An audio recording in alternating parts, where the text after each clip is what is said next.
Bien, ahora vamos a ver la última parte de la clase de hoy, que es sobre apraxias.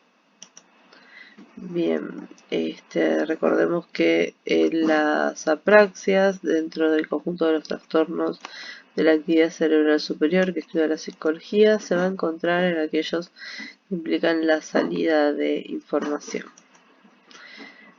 ¿Cómo se consideran los movimientos en animales o por qué se producen los movimientos en los animales? En los animales surge a partir de una necesidad biológica y va a tender a satisfacer esa necesidad, mientras que en los humanos las praxias son movimientos proposicionales, o sea, tienen una intención, se van a encontrar dentro de este tipo de movimientos y son como el resto de las funciones cerebrales superiores, exclusivamente humanas. Entonces las podemos definir como sistemas de movimientos coordinados en función de un resultado. Esto sería que son movimientos proposicionales y que se caracterizan por ser secuenciales, complejos, no instintivos, aprendidos y tienen una intención, plano, propósito que les da origen. Bien, ahora, yendo a nuestro tema, ¿cómo podemos definir las apraxias? Como alteración de un gesto o conjunto de gestos realizados tanto sobre el propio cuerpo o hacia el mundo exterior y sus objetos. Bien, las definiciones operativas, o sea, ¿dónde se encontrarían las fallas? ¿En qué lugares se encontrarían las fallas? Se puede encontrar una falla para realizar un movimiento correcto en respuesta a una orden verbal, o sea, el examinador le dice al sujeto que se cepille los dientes, por ejemplo, y no puede imitar el movimiento de cepillarse los dientes. Falla imitar correctamente un movimiento realizado por el examinador. El examinador le dice que copie lo que está haciendo él y el examinador por ahí le muestra el movimiento de cepillarse los dientes. El sujeto no lo puede realizar. Falla para realizar un movimiento correcto en respuesta a un objeto visto. Entonces el examinador le deja el objeto y le dice, bueno, ¿qué movimiento tendrías que hacer con este objeto para utilizarlo? Y si es un cepillo de dientes, no puede hacer el movimiento adecuado. Posiblemente realice otro movimiento. Después, la falla para utilizar correctamente un objeto, o sea, no puede usar el objeto de la manera adecuada. Bien. El rendimiento incorrecto, esto es importante, que no puede ser explicado por paresia, por una debilidad eh, muscular o una ataxia, que es una incoordinación. No se debe a un déficit auditivo, o sea que no es que tiene dificultades para escuchar la consigna o para entenderla, por eso acá habla de que no debe haber alteraciones en la comprensión del lenguaje y tampoco debe haber un deterioro de la percepción visual o táctil. O sea, sentidos y habla conservados, pero igual la persona no puede realizar el movimiento.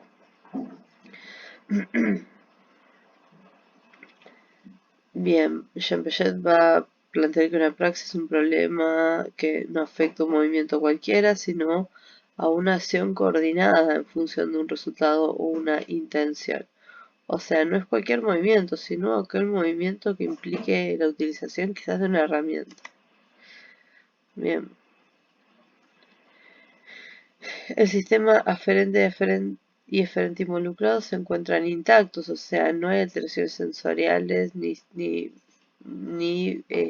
alteraciones en la capacidad de realizar los movimientos, ¿no?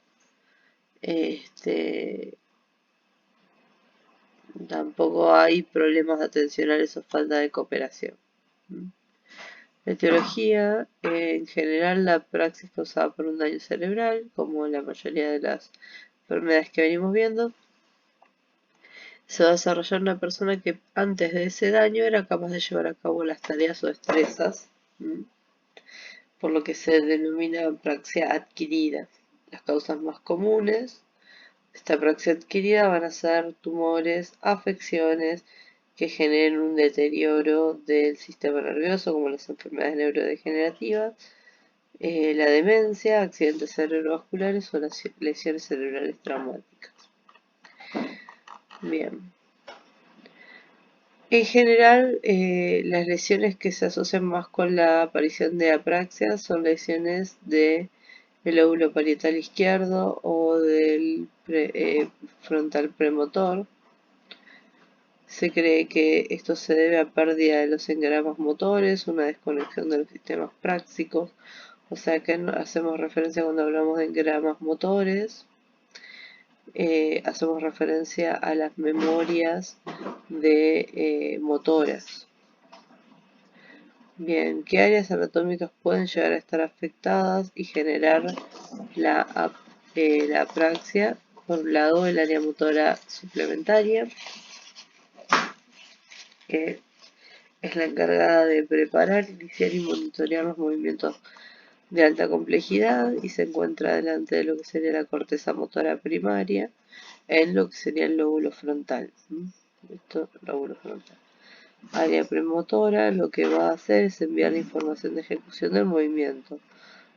Este será el área premotora y va a estar situada en el lóbulo frontal. Ahora, también otras áreas que están involucradas son los ganglios de la base, que están involucrados en el inicio y finalización de una secuencia de movimientos voluntarios, ¿no? Acá tenemos los ganglios de la base. Bien. Entonces vamos a tener dos clasificaciones. Por un lado la de Liebman, que va a ser según las principales regiones involucradas. Vamos a tener apraxia bucofacial o apraxia de los miembros. Y en la apraxia de los miembros vamos a tener tres tipos: apraxiatoria, mieloquinética y idiomotora. Después tenemos el modelo de Luria, que tiene un enfoque neuropsicológico y va a tener, y se va a distinguir entre apraxia aferente, eferente y apraxia dinámica. Después también vamos a encontrar apraxias específicas, como sería la apraxia al vestir, de la marcha y constructiva. Lo que sí, el origen de estos cuadros se encuentra discutido hoy en día. Bien, entonces, ¿cuáles serían las etapas de formación del movimiento según el modelo de Luria? Las etapas de control aferente, las lesiones que afecten la zona postcentral, o sea, el área, lo que sería el lóbulo parietal, que se encuentra inmediata detrás de la cisura de Rolando, produce la pérdida del control aferente del movimiento. Mientras que las lesiones en la región premotora, ¿no? En esta área que se encontraba delante, o sea, del área motora primaria del lóbulo frontal, afecta lo que sería el normal funcionamiento de esta etapa.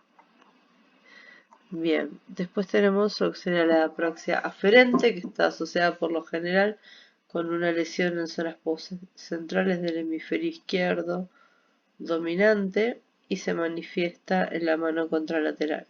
O sea, si yo tengo una lesión en el hemisferio izquierdo, se va a manifestar en la mano derecha.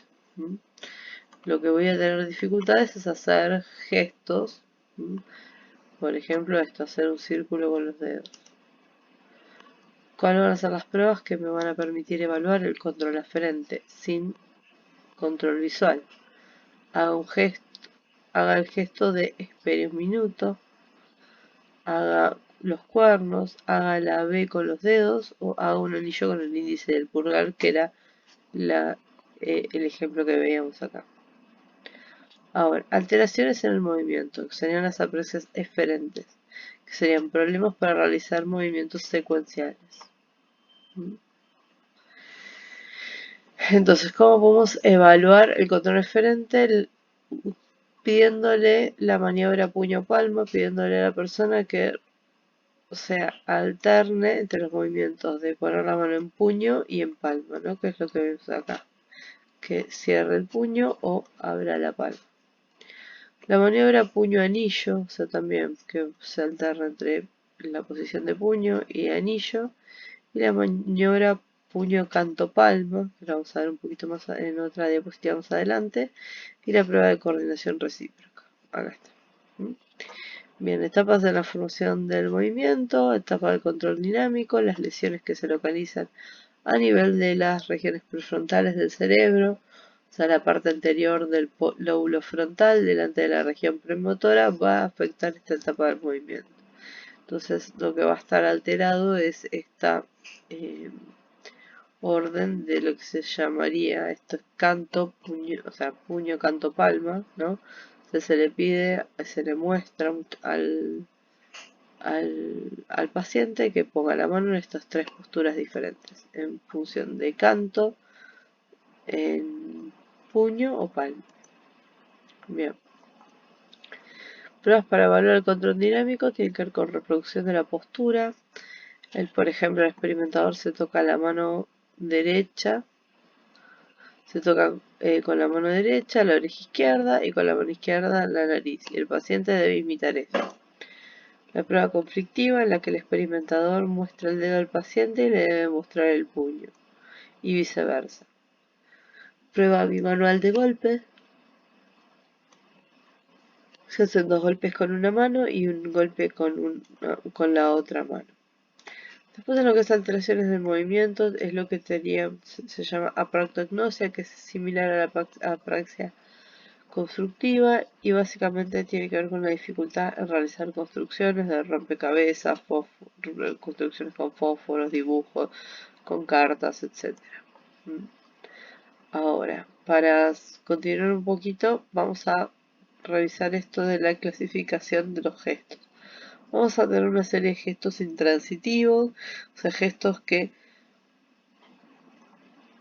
indican algo pero no implican utilizar alguna herramienta.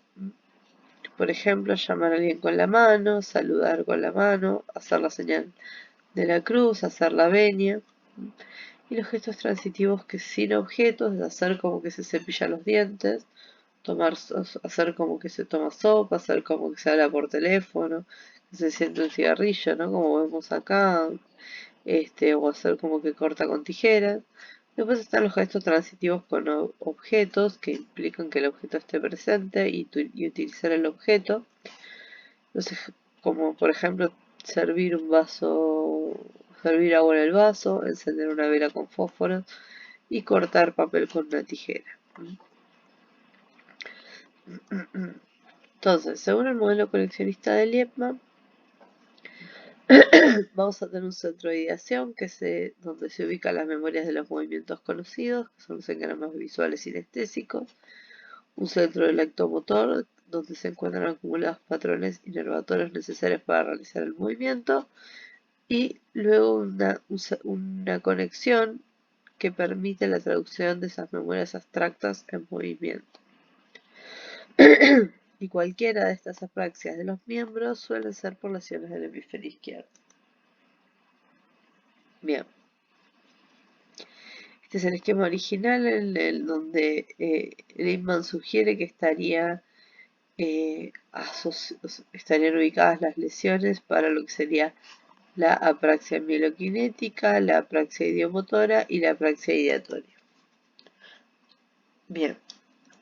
La apraxia ideatoria va a ser la dificultad tanto para realizar actos que requieren el uso de objetos como para movimientos transitivos sin objeto y para los movimientos intransitivos. Por ejemplo, acá tenemos en el caso el ejemplo de padre de familia, donde el personaje se olvida de cómo sentarse.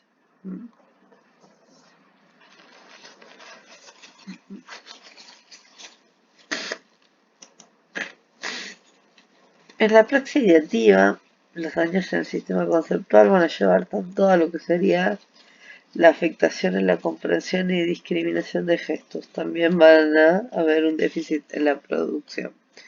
Los pacientes van a tener dificultades al actuar en respuesta a órdenes verbales de imitación y no van a discriminar adecuadamente entre acciones bien y mal hechas.